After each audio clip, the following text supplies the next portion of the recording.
کیا آپ کے ساتھ کبھی ایسا ہوا ہے کہ آپ اپنی ڈیسٹینیشن پہ پہنچ جائیں اور آپ کا سامان نہ آئے، لائک پورے کا پورا ہی نہ آئے؟ یہ نہیں کہ ایک بکسا گم ہے، ایک بیگ گم ہے، لیکن سارے کا سارا سامان نہ آئے۔ تو جی ہمارے ساتھ ہوا ہے، اور آئیے میں آج آپ کو اس کی کہانی سناتی ہوں۔ یہاں میں عمرے کی تیاری کر رہی تھی، کچھ چیزیں میں نے رکھ لی تھیں اور کچھ چیزیں میں ایڈ کر رہی تھی، جیسے کچھ دوائیاں شوائیاں رکھنی ہوتی ہیں، ہماری عادت ہوتی ہے، حالانکہ ہمیں پتہ ہے کہ اب وہ ٹائم نہیں رہا، وہاں سے ہر چیز مل جاتی ہے، فارمیسیز آر رائٹ دیئر، لیکن پھر بھی عادت سے مجبور باٹلز لے کے جانی ہوتی ہیں، چاہے وہ ویسے ہی لے کے آئیں۔ مجھے اس بیلٹ سے کبھی ڈر نہیں لگا، کیونکہ میں سامان ہمیشہ کم رکھتی ہوں، یا بکسا ہی میں چھوٹا رکھتی ہوں۔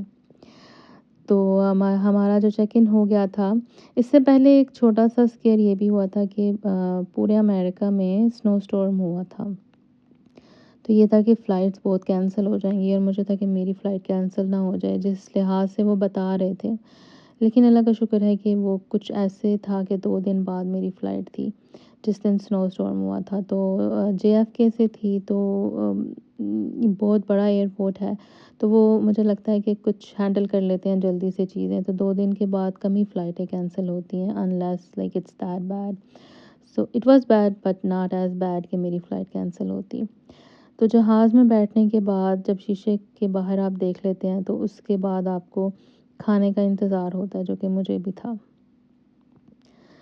تو یہاں میں عمرہ کر کے کعبہ کے سامنے بیٹھی ہوں، اور میرے سامنے ایک بابا جی بیٹھے، بہت زور زور سے رو رہے تھے، کسی اور زبان میں دعائیں مانگ رہے تھے۔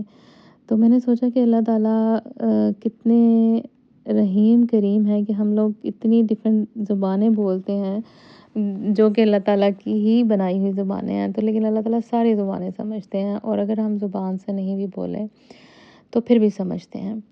اوکے جی، واپس آتے ہیں کہانی کی طرف۔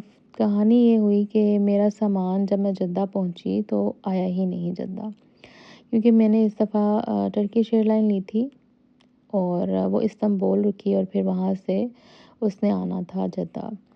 تو جب ہمارا جو ٹائم فریم تھا استنبول میں، وہ اتنا تھا کہ لٹرلی بھاگ کے ہم نے جو ہے وہ اگلی فلائٹ پکڑی ہے، جیسے بس نہیں پکڑتے ویسے 1.5 hour شاید ہمارے پاس ٹائم تھا، یا شاید اس سے لائک 2 گھنٹے سے زیادہ نہیں تھا، انڈر 2 hour تھا۔ تو ان کو شاید اتنا ٹائم ہی نہیں ملا کہ وہ ہمارا سامان جو ہے وہ لوڈ کرتے۔ میرے ساتھ ایک اور لیڈی تھی، ہم لوگ لاسٹ تقریباً پیسنجر تھے جو پلین میں آئے، ہمارے بعد کوئی 1-2 ہی لوگ آئے ہوں گے۔ تو جب ہم لوگ جدہ پہنچے تو کافی دیر ویٹ کرنے کے بعد سامان ہی نہیں آ رہا تھا۔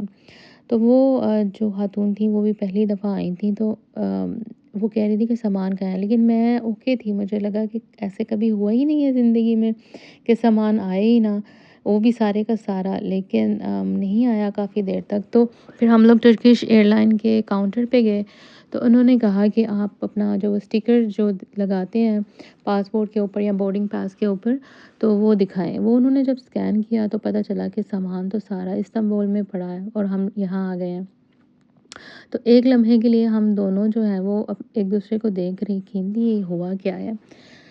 وہ کہتے ہیں کہ آپ لوگ جائیں، آپ عمرہ کریں، ہمیں ڈیٹیل دے دیں، آپ کہاں ٹھہرے ہیں، ہم سامان آپ کا وہاں پہنچا دیں گے۔ یہ ایک اچھی نیوز تھی، لیکن میں تھوڑی گھبرا گئی کہ ایسے کبھی ہوا ہی نہیں ہے، اور میری ہر چیز اسی سوٹ کیس میں ہے، میں نے کچھ ہینڈ کیری نہیں رکھا، اور یہ نہیں کہ آدھا سامان آیا اور آدھا نہیں آیا۔ تو وہ جو میرے ساتھ تھی وہ کہتی ہیں کہ اچھا چلو چلتے ہیں، چل کے عمرہ کرتے ہیں، اور پھر ہمارا سامان اگلی دوپہر تک آ جائے گا۔ تو ہم لوگ ان کو ڈیٹیل دے کے آگے ان کا وہ اپنے روم میں چلی گئی، اور میں سیدھا حرم پاک گئی، وہاں میں نے عمرہ کیا وضو وغیرہ کر کے۔ تو اس کے بعد میں ہوٹل آئی، چیک ان کیا فجر کے بعد۔ ووکو از ویری گڈ، ان کی کسٹمر سروس مجھے بہت اچھی لگتی ہے۔ تو اتنی جلدی کوئی بھی چیک ان کرنے نہیں دیتا جتنی جلدی انہوں نے مجھے چیک ان کرنے دیا۔ تو میں ہر دفعہ وہیں ٹھہرتی ہوں، اور میرا کوئی پلان نہیں ہے کہ اگلی دفعہ میں ہوٹل چینج کروں گی ایز فار ایز ناؤ۔ تو اگلے دن جمعہ تھا، تو میں نے سوچا تھا کہ میں روزہ رکھ لوں گی، اور پھر میں نے مدینہ کے لیے نکلنا تھا۔ تو میں نے جو ہے وہ سحری میں دہی کھائی اور چائے بنائی، وہ جو پیکٹ والی ہوتی ہے، اس کا بھی ایک اپنا ہی مزہ ہے۔ اور اس کے بعد جو ہے وہ میں آ گئی تھی طواف کرنے کے لیے کہہ لیں جانے سے پہلے ایک دفعہ پھر ملنے آ گئی تھی، اور جب آپ حرم میں داخل ہو رہے ہوتے ہیں نا تو آپ کو پتہ چل جائے نا کہ گراؤنڈ فلور کا کوئی رستہ آپ کو نظر آ گیا ہے، کھل گیا ہے، تو آپ بھاگ کے ایسے جاتے ہیں کہ کہیں آپ کو وہ روک نہ دیں۔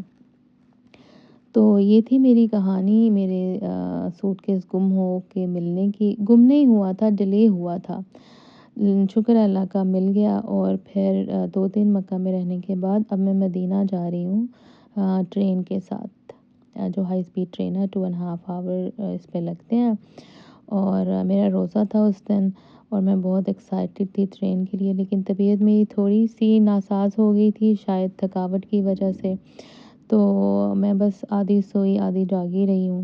اور جتنا جتنا یہ ٹرین کا آتے ہیں نا کہ بہت کمفرٹیبل اور بڑی ایسے ہے، کمفرٹیبل تو اتنی نہیں تھی، لیکن کیونکہ ٹائم بہت بچا تھا تو اس لحاظ سے آئی وڈ پریفر ٹرین۔ اگر آپ اکیلے ٹریول کر رہے ہیں اوور ٹیکسیز، تو یہاں پہ میں جب ٹرین اسٹیشن پہ اتری تو میں بہت تھکی تھی، اس لیے میں نے پھر ٹیکسی لی، کیونکہ ٹیکسی جو ہے وہ 15 منٹ میں پہنچا رہی تھی مجھے میرے ہوٹل میں، اور اگر میں بس وغیرہ لیتی تو اس کا بہت لمبا ٹائم تھا، اور یہاں میں جلدی پہنچ گئی تھی، اینڈ مجھے ایکسپیرینس ہوا کہ وہ صرف ووکو ہوٹل ہے جو ارلی چیک ان کرتا ہے۔ یہ بھی 4 اسٹار ہوٹل گوگل پہ آ رہا تھا، لیکن ان کا چیک ان تھوڑا سا لیٹ ہو گیا تھا، but over all I had a good experience.